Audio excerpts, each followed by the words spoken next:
एटा विश्वास oil maker. ये आज्ञा देखु एपटे यही स्विचटा जो अच्छे आगे ऑन करिया पड़े। तापर ये देखु लिखाई स्क्वीजिंग आउटा क्लीनअप। जिते तेल बाहर करिया पड़े से स्क्वीजिंग को ऑन करिया पड़े।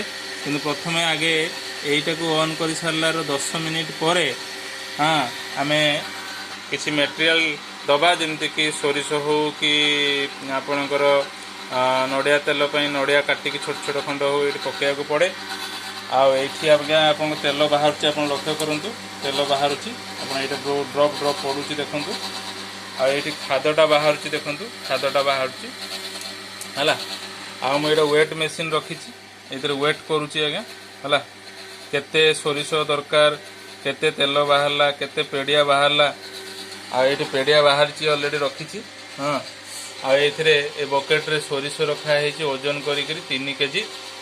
मु आस्ते आस्ते ये पकाऊँगी। यहाँ कहुए होपर ये पका आप लक्ष्य करूँ ये जो एलिमेंटा अच्छी यहाँ आज्ञा गरम हुए केते डिग्री टेम्परेचर गरम हम ता निर्भर करुच्ची जो जिनस तेल काढ़ुं सोरिष को आम 130 डिग्री करुचु। हाँ आउ नड़िया तेल है 60 डिग्री हो जाए। यहाँ को टेम्परेचर ये सेट करा पड़ुची है। यहाँ हूँ आज्ञा ऑयल मेकर मेसीन ये तेल तैयारी करुचु।